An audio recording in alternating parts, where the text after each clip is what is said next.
edition of This Day in Black Baseball History. Right. Boy, you guys, I want to thank everybody who's been staying with me all the way through these broadcasts coming on. And hey, we're just having a great time here.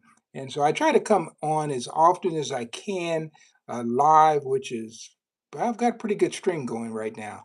So anyway, I don't want to waste a lot of your time because believe it or not, for my East Coast people right now, it's 10:30. So I just had so much going on today that I just couldn't get on earlier. So I want to apologize for that, but hopefully we can make up for that lost time by giving you some really interesting information. Hey, don't forget that if you haven't subscribed, please do that. I am going for, let's see, what am I going for? I am going for 796 subscribers, and that is going to be called my Garrett Anderson number. And that's how many total extra base hits he had in his 15-year career. Of course, we lost Garrett here recently on April the 16th. And he was born in June. He was a born June baby. 19, was it 72? Man, I think I was in the 11th grade when he was born, something like that. So anyway, so just wanted to let you know that we haven't forgotten him, and hopefully we will get the total number of subscribers we need to carry forth on that. So I don't want to hold you up too long. And guys, if you come into the chat, let me know where you're following from. If you're out of the country, you can just put the country. But if you're in the United States, by all means, put down the actual city and state that you're in, right? And sometimes you just put the name of the city. But if you're in Springfield, don't put Springfield, man. There's a Springfield in every state, it seems like. But so, but certain names, if you say Milwaukee, man, there's I know where you're at, right? Say Chicago, I know where you're at. But you say Springfield, man, that's almost like putting Main Street, when you're telling somebody how to get to your place. I live on Main Street. That could be Main Street in any city in America. So, all right then, clear my throat here and go ahead and give you some historical facts from April the 21st. And of course, this is the 2026 edition, April 21st, 2026. So we're going to look at some historic things that happened on April 21st throughout the eras, right? And so we're going to take you back to the 19th century and introduce you to a player you probably never heard of, right? And maybe you have, but if you doesn't make a difference, you're going to hear about him anyway, right? So I want to thank everybody. So we got some people joining now. If you're joining, you want to participate by asking a question or something like that. Let me know where you're joining from, right? And some of my regular followers, they just pop right in and just put in their name. Will always comes in from Hackensack, New Jersey, just pops that in, or Bob Poet from Lake Tahoe, Nevada. He'll put that in. There are several guys from St. Louis, that kind of thing. All right, so let's go and let's see. This is April the 21st, 1888, according to the Hamilton Spectator newspaper, and that's up in Hamilton, Ontario, Canada. It is probable that Frank Miller, and Frank Miller was a phenom pitcher, African American, back in 1888. His nickname was the Pittsburgh Cyclone. I always like names like that because it tells you where they came from and tells you a little bit about their ability. So he was the Pittsburgh Cyclone, and he was a well-known pitcher. They called him a well-known colored pitcher. And they said he will sign shortly with Hamilton, Ohio. And he said Walter Brown recommends Miller to the management, and he may be signed. And he said each club in the International League is allowed to sign two, not three, but two black players. And of course, back in 1888, they were calling them colored players. And Miller had came there with a good reputation. He had pitched some great games against some pretty staunch competition. He had beat the New York Reserves, held them down to 7 hits, and he beat the Keystones and beat them and pitched a 5-hitter. And so, yeah, and so most people know this guy from the Cuban Giants, and J.M. Bright was the one who gave him the nickname, the Pittsburgh Cyclone. But when you're a pitcher named Cyclone, man, that tells you he's pretty good. And first one that comes to mind isn't Miller, even though he had the nickname first, the Cyclone nickname first, but Joe Williams, who was in Cooperstown Hall of Fame, he was later known as the Cyclone, okay? And then it ended up being Smokey Joe. So either way you put it, Cyclone, Smokey, you just know that they could really bring the ball, all right? So that's a little bit on them. So Miller, okay? And he had made application to several teams, and but I'd see there they said, but he may not be signed by those teams, right? So the teams really want to win by having the best talent. It makes you wonder, doesn't it? Because when you have talent out there and you don't sign that talent, that makes you wonder how much they want to win, right? Okay, so that was 1888. April the 21st. So let's jump into the modern times. When I say modern times, I'm talking about the 20th century, not the 21st. I can jump into that. So anyway, so April 21st, 1920, over in Brooklyn, New York, Sam Bolin has signed up a baseball team to be known as the Colored All Stars, and they will be ready to play on Sundays, but probably the next coming Sunday in May. And the lineup will be Bill King Kelly, lately of Pop Watkins Cuban Giants. He will play third base or left field. Then they had another guy named Eddie King, the well-known Bedford ball player. He was a shortstop. Then they had this husky young giant named Maywood Brown, who pitched for the Lincoln Giants last year. That would have been 1919. Then they had a pitcher named Clarence Stewart of the Newark Colored Stars, a catcher. And how about Jack Pine of West Harlem? He would play first base. H.B. Lark of the Hellfighters, second base. And Bobby Fitch of the Jamaica Giants. He's coming over to play with Sam Bolden's team. And then John Nelson, the old Cuban Giant, is coming over. He's going to play center field.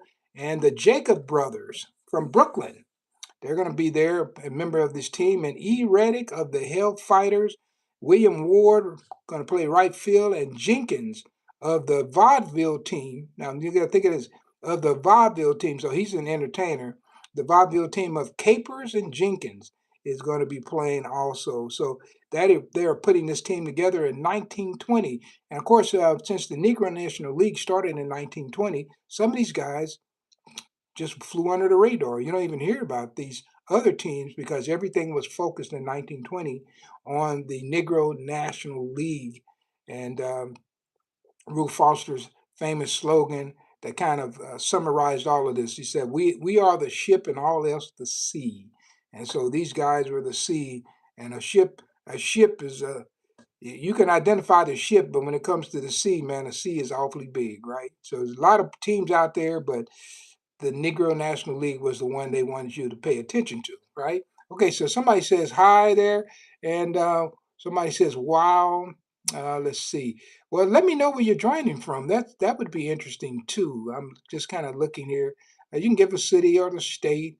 Um, I am well traveled, have been around, and sometimes people will put in a city, and that will bring out more conversation about some places I've been, maybe some things that I know about that particular town or city, right? And I've gone to some interesting places. I'm trying to think. I'll tell you one that I went to. I went to one time of Storm Lake, Iowa, and I was up there speaking, and that was the town where they had the ghost story about the Browns, Tennessee Rats, and Walter Brown and Johnny Vivens. And so, yeah, can you imagine they had a ghost story about a black baseball team? And I went there, and I hated to destroy their ghost story because in the story they were telling around town is that occasionally you would see these men on the baseball field, these two men, and they didn't know what became of them because they left all of a sudden in the 1920s. Well, just so happened Walter Brown moved to St. Joseph, Missouri, and he passed away there, and he's buried in Kansas City. And then Johnny Vivens, he was originally from Glasgow, Missouri, the same hometown as John Donaldson, and he's buried in Columbia, Missouri. So I hated to tell them that I know where these guys are, but they had a great story there in Storm Lake, Iowa. So, all right. So let's go over to Cleveland. I was at Cleveland last year, man. I was really impressed with Cleveland. because I hadn't. I get well years ago, 1992. I came through their book tour when I had my Negro Baseball Leagues of Photographic History, and I did a interview at Municipal Stadium, the old Mistake on the Lake, the big ballpark that they had there, and I did an interview pregame, and of course. I got in my car and I had to go to Cincinnati or somewhere like that, and I left. And so I didn't get a chance to really explore the city, but last year I was there for a baseball event, and it was connected to the old baseball field that they have, League Park. And man, I was impressed. I was really impressed with Cleveland. It kind of shocked me. And I came back and told my wife, we got to go to visit Cleveland. You know, when's the last time you telling somebody you want to go visit Cleveland? It doesn't seem like it, but Cleveland has a lot of good things going on. And so I am involved now with the League Park um, committee there. And so they like what I was doing. And so they made me a board member there. So I'm a board member. So I am looking forward to going back to Cleveland, Ohio. Anybody here been to Cleveland lately? And so, anyway, that is Cleveland, Ohio. Okay, so how about this? Over in Cleveland, 1928, they had started a baseball team called the Pyramid Baseball Team, and a guy named Finnis, Finnis, Branham, and he was a former member of the Tate Stars. Just so interesting, when I was there, it was a lady, and she was trying to put together some tours of some cemeteries and trying to identify players. And one of the players she talked to me about, who's buried in the local cemetery, is Finnish Branham. I should have pulled that information so I could talk a little bit about it. Maybe if I can pull it tomorrow, I'll talk a little bit about Finnish. But they are putting together a team there, and Finnis was quite the player. He played is a pitcher for the Tate Stars, the Detroit Stars, the Harrisburg Giants, the St. Louis Giants, and the American Giants, guys. So this guy had a lot of experience. And so he's putting together a team, and they said will be composed of the following players. Now, one of the players, his name appears often, but he's not talked about very much, and that is Orville Singer. He had played for the Lincoln Giants. Of course, they're going to have Miles playing for them, Brannigan and Goldie from last year's Hornets team, and Pete Willett, also of the Lincoln Giants, Howard Ross of the American Giants, and how about, I like this name, Big Boy Morrison from the Buffalo Giants, and Lefty Bradley of the Tate Stars, and Boyd, formerly of the Indianapolis ABCs, of course, along with Anderson, Reedy, Walton, Hancock, Simmons, and Hamilton. The interesting thing about Hancock is I know which Hancock that was. That was Charlie Hancock out of Lexington, Missouri. He ended up passing away in Sioux City, Iowa. Okay, so you can't make this stuff up, guys. I've run across some of these names over and over through the years, and of course, if anyone's interested in booking their team, they can reach out to LSN Cobb. He is the manager of the Pyramid Baseball team, and his address is 55th and Central Avenue in Cleveland, Ohio. Guys, and I wonder what is there today at that address. All right, we're going to jump over to how about a little National League baseball. We've got on April 21st, 1971, Willie Stargell hit 3 home runs and drove in 5 in a Pittsburgh Pirates 10-2 win over the Atlanta Braves. That was 1971, guys. And I think I was in the 10th grade around that time. So it was his second 3 home run game in the month and his fourth 3 home run game all time. And of course, he duplicated his feat earlier that month. It was April 10th, 1971. So, man, you got 3 home runs, 6 home runs in less than what, 2 weeks right there? Man, that's playing some ball. Willie Stargell is a member of the Major League Baseball Hall of Fame in Cooperstown, New York, and he was quite the player. Remember how he used to wind up his bat? You know, yeah, certainly somebody saw him, and of course, the We Are Family team. Man, that was a great year. I think was that 1980 or 81 somewhere in there. I watched that series on TV. I just can't remember now. It was in 80 because 80 was the Kansas City Royals against the Philadelphia Phillies. So it probably was 81. Help me out, somebody. I'm going by memory now, just thinking about where I was during that time. Okay, so I've got one more I'm gonna throw in here, guys, because it's kind of late. So I don't want to hold you up too long, right? But I do appreciate it. And if you like what's going on here, guys, remember to go ahead and subscribe so you know when I come on. And we don't have a lot of foolishness here. We get right down to business, and I don't try to uh, impress you with, you know, with a lot of sulfurious type of conversation. What I do is try to give you some really good stories and some baseball history, things that you typically maybe would be interested in, but where do you go to find this information? So just remember, we're trying to get to our number is going to be 796, and that is the number of extra base hits that Garrett Anderson had in his career. Of course, we lost Garrett here on April the 16th, and he was a former member of the Anaheim Angels. Of course, when I sometimes I have to be careful that I don't slip up and say California Angels because I grew up and that's what they were back then. But of course, they've been the Anaheim Angels for a number of years now. So just want to bring a little attention to Garrett Anderson by mentioning his name every night till we get to that 796. All right. So here we go. April 21st, 1949. This will be the one I'll close out with. Eugene Collins struck out 17 Chicago American Giants batters and then lost 2-1 in Monroe, Louisiana. And Collins lost on wildness with a pair of walks and two wild pitches. Man, how about that? You strike out 17 people and then lose on your own wild pitches, right? And man, Collins was a interesting guy. Grew up around Kansas City, and the interesting thing, I knew his dad very well, Donna Faye Collins, and I mentioned this before on other broadcasts. I used to coach his younger brother, whose name was Ricky Collins, and Donna Faye Collins would come out and sit in his car, as a lot of grandfathers would do, and they knew baseball, but they would always be fascinated by how much I would run my teams. And we always stole a lot of bases.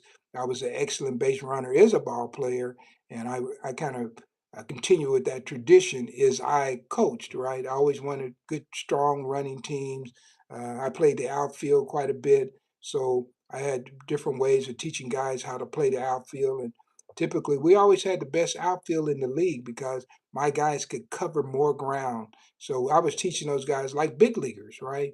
And and so I had a certain way of approaching it. So Donna Faye Collins would always come down, and he would sit and watch me in amazement and sitting in his car. He lived off of 8th Street in Kansas City, Kansas, and he was quite the player himself. He played for the Santa Fe team, a railroad team, and then also in 1934 he played for what were they called? I have the picture right here. I have the picture right there. It's right behind me, that little picture in the frame there. And that was the Thatcher's Colts. And they went and played in the Wichita baseball tournament. And I guess I would have been 34. And actually, no, I think they were there in 33.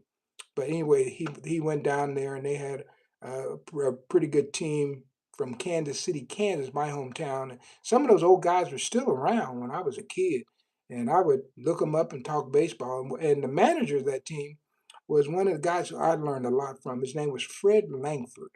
Fred Langford, he used to run a pool hall, and he had a baseball team, and they had an area which was right now I guess they call it well, we called it the Bottoms back then, and it was down there by where they had the slaughterhouses and stuff like that.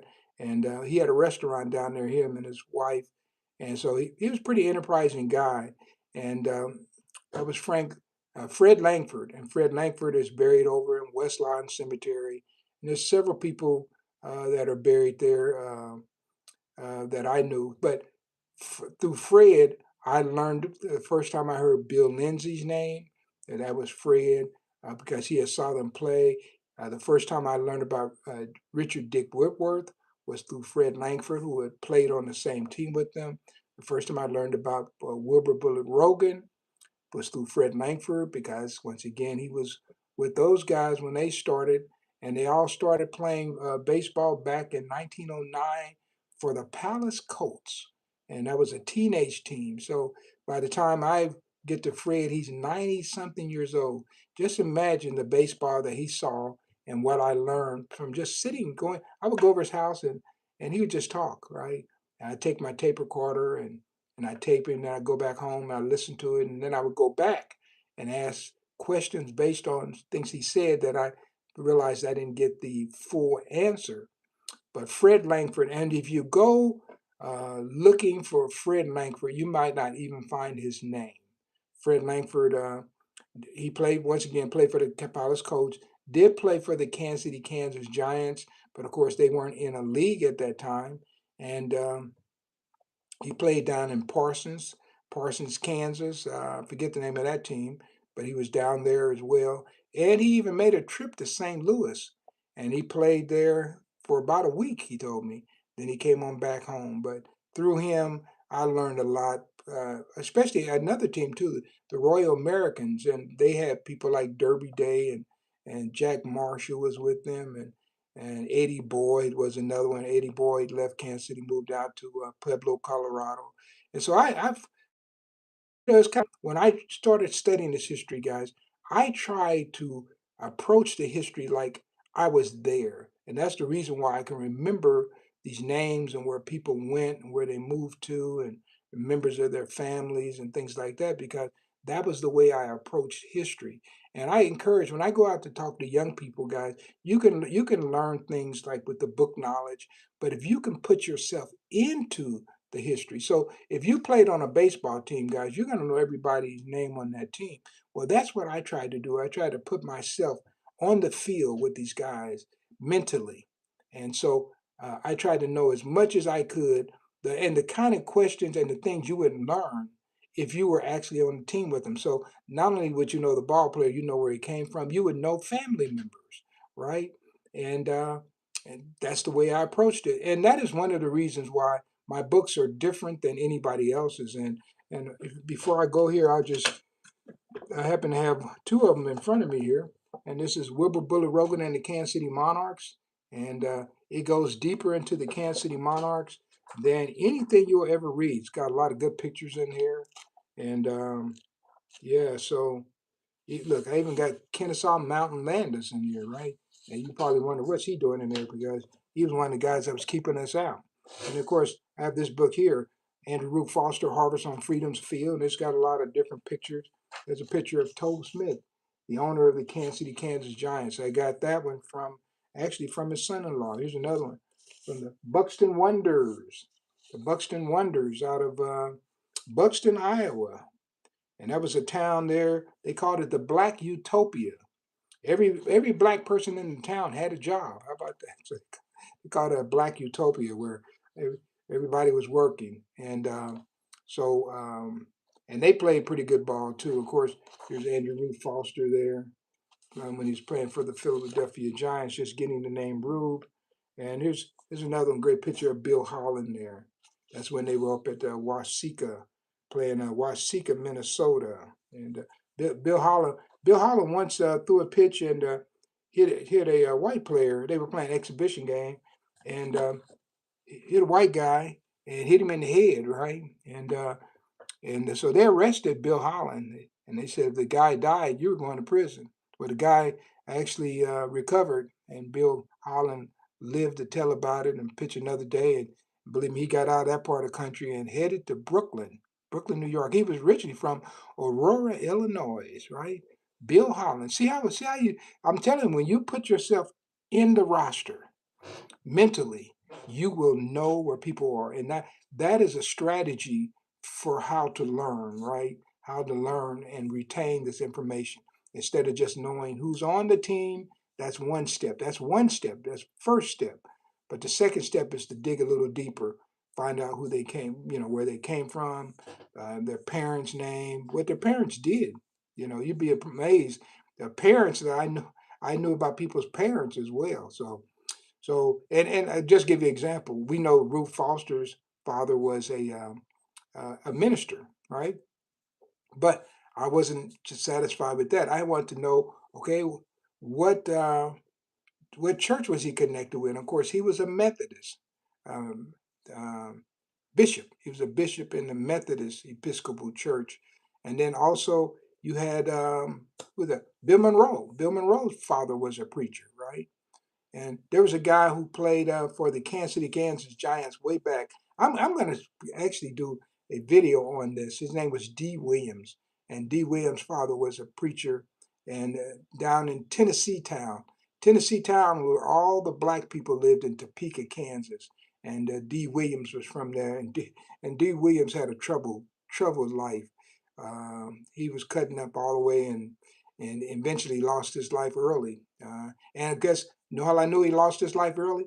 Because Fred Langford told me, right? So, guys, that's about it for me tonight. I don't want to ramble on, but I do want to encourage you to subscribe if you haven't done that. And we will keep this conversation going just as long as you want this conversation to continue. That's what we will do. So, I will tell you this, I have lots of stories that I've yet to tell, but what makes me think of things, guys, if you come on, you tell me where you're joining from, that'll make me think of something.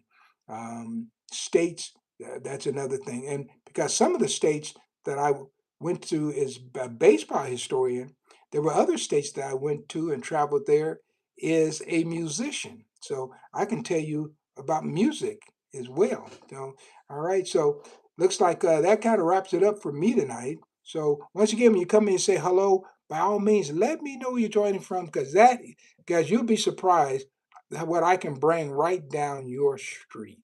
All right. So this is Phil Dixon with another edition of This Day in Black Baseball History. And guys, feel free to go back and listen to some of my other lives or videos. You don't have to listen to the whole thing. Just take a peek at them, and you'll be surprised, guys. Some of these you won't put down, and some of them I say, man, that was a great talk right there. So, yeah. So, but once again, they're all predicate on this day in Black baseball history. So when I talk about this day, like I talked about Eugene Collins, and now I'm talking about his dad. That had nothing to do with this day, but this day is what made me speak of him. That's why these broadcasts are unique. All right. So thank you guys, and I will see you real soon tomorrow. And so if this has been able to hold your attention, guys, send me a couple of hearts and let me know that if I'm resonating. If not, hey, I can always improve by finding some new information. If it's something you like to hear about, uh, just let me know. And every once in a while, somebody will throw me a softball question and say, have you heard of Babe Ruth? Guys, I am so past, have you heard of Babe Ruth? That's why I take some of these teams like the Cleveland Pyramid and I tell you these guys' names because if I don't mention these names, they don't get mentioned. They don't get mentioned, right? And so we just keep talking about the same old people over and over again. And believe me, guys, there were literally thousands thousands of African American baseball players playing at a very high level, far more than it is today. And in that particular time, men's baseball was pretty popular. I saw men's baseball die as a child, but when I was first a teenager, guys, I could go down to my local park. I could see grown men playing baseball 3 or 4 nights a week, right? Now you can't see it at all. Just completely changed in my community. I could see that, right? And my dream was to get on the field with some of those guys. And every once in a while, I see a guy come up and he looked like he was 60, 70 years old. He could still rake, man. I'm saying it was just amazing. But that made me a baseball fan, and that's the reason why I'm still here today talking to you. So, all right. So I will see you again tomorrow, and hopefully we'll get some subscribers tonight and keep this thing moving. And don't forget, the number is 796, and that is the Garrett Anderson total of extra base hits. That's the next number we're going for, and then we'll shoot for another number after that. But believe me, you would not know how many extra base hits Garrett Anderson had if I don't tell you and keep telling you every night that the number is 796. All right. Okay. Thank you guys. You have a nice evening. I'll see you real soon. And thanks for joining. Hopefully you're enjoying this. And don't forget, we're commercial free. So right now I don't have any commercials. So you can listen to me and you don't have to worry about skipping through the broadcast. You can plug me up while you're at work and just put the earphones in and I can talk for about 15, 20 minutes and then go from there. All right. So thank you guys. Have a nice evening. I'll see you real soon with another edition of This Day in Black Baseball History.